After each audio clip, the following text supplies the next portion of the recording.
But as we mentioned on the podcast the other day, Sky Sports and the BBC have announced they are to show the FA Women's Super League from next season. So it's a deal that will run until 2024 and is alleged to be worth £8 million per season. During this, Sky Sports will show 44 live games, with 35 of them being on Sky Sports Main Event / Premier League or Sky Football. The BBC will show live games of 22, with a minimum of 18 being shown on BBC One and BBC Two. So that is some great news that has came out in terms of the women's game. It definitely helps with the growth of the game a lot better than what it has been seen as in the past.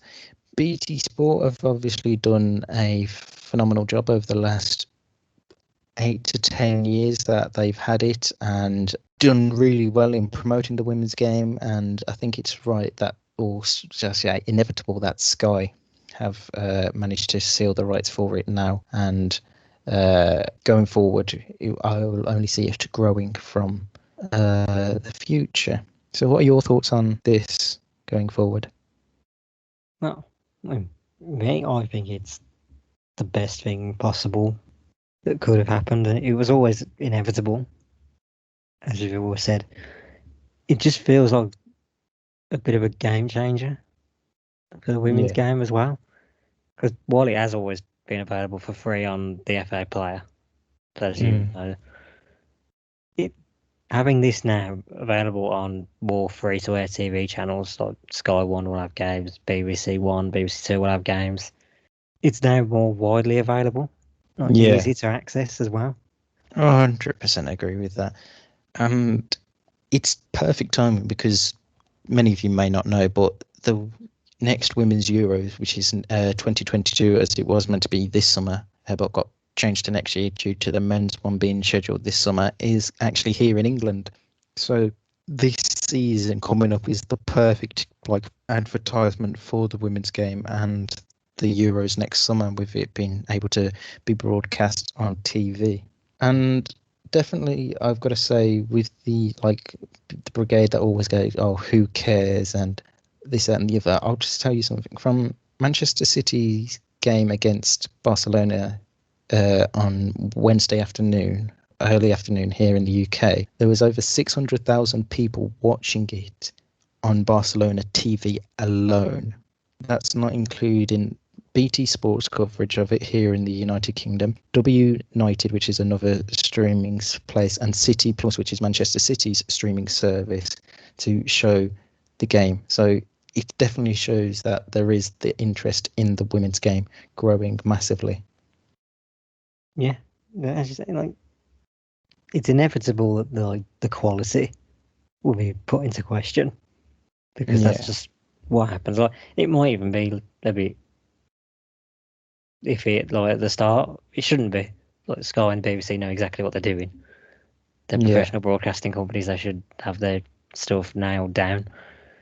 And it's not like this is the first bit of women's football, because the BBC do host England internationals, and they have shown the FA Cup in the past as well. So it's nothing new to the BBC when it comes to broadcasting the women's game. I understand the Sky will be a little bit different, but if you look at the people they've got on and the women presenters, like Kelly Kate, she does an absolutely amazing job. Alex Scott, she'll no doubt be on it. She does great. Leanne Sanderson as well. They all know what they're talking about. If there's the thing with Alex Scott as well, she could be the presenter or pundit. She's more than qualified to do both. As we've seen in this past week in the Champions League action. When you speak on the quality, it's obviously going to be different, because women's game doesn't have the funding as much as the men's game does, and that's why the quality is different. And I mean, I remember seeing a post a while back now. It was an interview that Siobhan Chamberlain, former England goalkeeper, and I think it might have been Carly Telford as well, they were saying they didn't have proper goalkeeping training for years. And even the early years of playing actual professional football, they didn't have an actual goalkeeper like professional goalkeeper training, and it was like some old pensioner doing it. So it's definitely stepped up in the last few years compared to what it used to be. Yeah, and we're not going to find out instantly like the financial rewards from this, but the benefits that will hopefully come from this do outweigh any risks. Oh, 100%. For me, I don't see there's any risks at all. It's just going to help the game grow massively, and hopefully within the next 2 years, obviously after this deal is about to run out, they renew it again, and it is an even bigger deal and more finances put in, not just to the Women's Premier League, but also the Women's Championship and the National League, which is obviously the third and below division. So that's why it's really important that this funding does continue, and it's not just a one-off with Sky doing this. And I don't think it will be at all. And it won't be, but this is to help improve the social standing as well as Yeah. putting them more in the mainstream now on a more grander scale. It's adding another layer in a way, just opening people's eyes on women's football, and hopefully that can have a bigger impact in society as well with everything that's obviously happened. Yeah, and hopefully now with Sky showing it, games like FIFA Pairs Football Manager will actually encourage to have like put more of the women's leagues in, because at the minute you can only do on FIFA, that is, just do women's internationals. Yeah, no, there's nothing wrong with Dua Lipa. Yeah, but there's kids out there that want to be the next Viviana Miedemar, Pernilla Harder, Megan Rapinoe, just to name a few players. So if the availability was there for them to do that on these games, you would obviously, you're going to be buzzing at that, aren't you? So hopefully this exposure now with Sky is going to actually create that talking point between these big gaming companies and go, right, actually, they can do it, why can't we also do it as well? Yeah. Is it just on the question of Megan Rapinoe, because I know she's been speaking again on the equal pay stuff. Like, obviously we all understand where she's coming from, but it's just very hard to do in terms of like in terms of the women's game. But it's as we said, this move. Well, like Karen, I'll let you explain. What I was going to say, I think this is mainly to do with international terms of like the women getting equal pay, because I don't think they get the same amount of pay as the American national team do.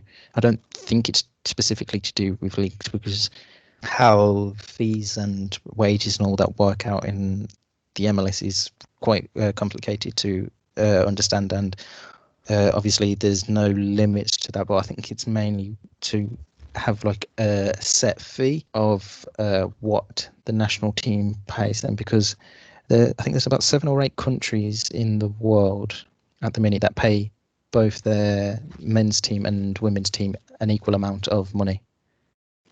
Yeah. And that's what she's been like demanding over the last few years. Yeah. I've never been I guess I'm still learning a bit. Like, why would you want to be paid to play for your national team? Surely that's just, you should be honoured just to play for that. Yeah, but I think it's a thing that you get.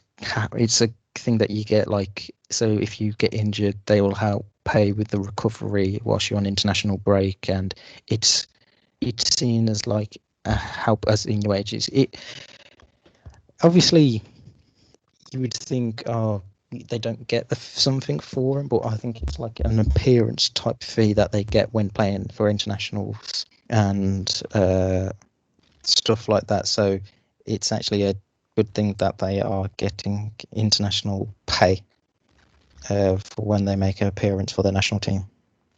Yeah.